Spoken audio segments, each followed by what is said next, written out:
রনি ভাই, আপনি একটু বলবেন এই হামের টিকা প্রসঙ্গে ডক্টর মোহাম্মদ ইউনূস এবং তার যে স্বাস্থ্য উপদেষ্টা ছিলেন তাদের বিষয়ে অনিয়মের অভিযোগ এনে দুদকে অনুসন্ধানের জন্য আবেদন করেছেন সুপ্রিম কোর্টের একজন আইনজীবী।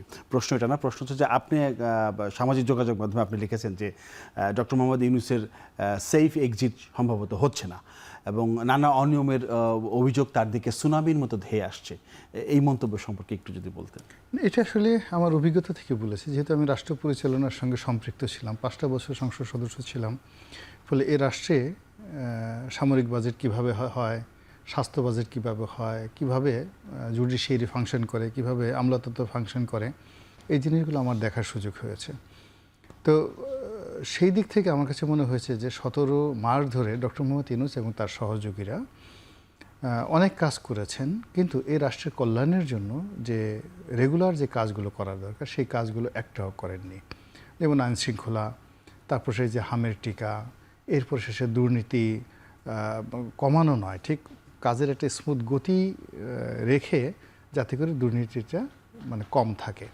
ফলে কী হলো, ওনার সময়টিতে সরকারি অফিস আদালতগুলোতে কাজে কর্মে যে স্থবিরতা নেমে এসেছিল, ঘুষের যে রেট বেড়ে গিয়েছিল, ফলে যারা ভুক্তভোগী তাদের জীবন ত্রাহি হয়ে গেছে, প্রত্যেকটা ব্যবসায়ীদের জীবন তছনছ হয়ে গেছে।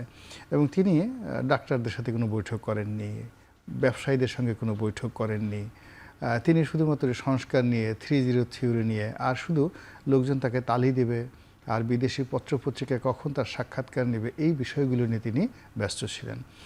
আপনি যখন কোনো কাজ না করে কেবল প্রশংসা পাইতে চাইবেন, কোনো কাজ না করে কেবলই মাত্র চাইবেন যে আপনি অমরত্ব লাভ করবেন, সেক্ষেত্রে আসলে প্রাপ্তিটা সবসময় বুমেরাং হয়। ডক্টর মোহাম্মদ ইউনূস নিজে কতটুকু দুর্নীতি করেছেন বা না করেছেন জানি না, কিন্তু তার সময়টিতে আমরা অর্থনীতির যে সূচকগুলো রয়েছে আমাদের রাষ্ট্রের, প্রত্যেকটা সূচকে আমরা যে ক্ষতির সম্মুখীন হয়েছে, অর্থাৎ শেখ হাসিনাকে যদি আমরা 17 বছরে অন্ততপক্ষে 10টি সেক্টরে যদি বলি যে এইখানে এই দুর্নীতি হয়েছে, এখানে এই অনিয়ম হয়েছে, তাহলে ওই 17 বছরে তার জমানাতে মন্দ যে কাজগুলো হয়েছে তা ডক্টর মোহাম্মদ ইউনূসের 17 মাসের শাসনে তার চেয়ে বেশি হয়ে গেছে।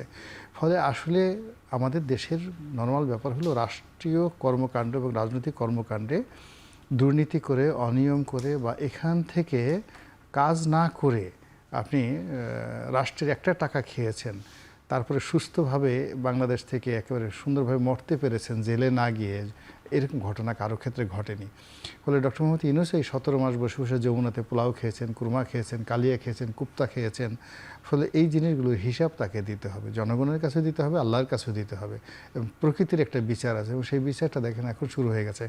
নাও এরকম একজন মানুষ যার দিকে তাকানোর জন্য, যার নাম শুনলে আমরা সাধারণ মানুষ শ্রদ্ধায় অবনত হয়ে যেতাম, এখন সেই মানুষ সকল আমাদের সাধারণ আমজনতা এদের ঘৃণার পাত্র। তার বিরুদ্ধে কেউ মামলা করতে চাচ্ছে, তার বিরুদ্ধে কেউ বিদেশ যেতে না পারে সে নিষেধাজ্ঞা চাচ্ছে, এবং আমার কাছে মনে হচ্ছে না যে সে মানে SSF-এর প্রোটেকশন ছাড়া খুব সাধারণ মানুষের সাথে সাবলীলভাবে মিশতে পারবে সেই অবস্থা নাই। ঠিক ওই বোধ থেকেই মূলত আমি আসলে ওখানে বলেছিলাম যে সে সম্ভবত সেফ এক্সিট পাচ্ছে না।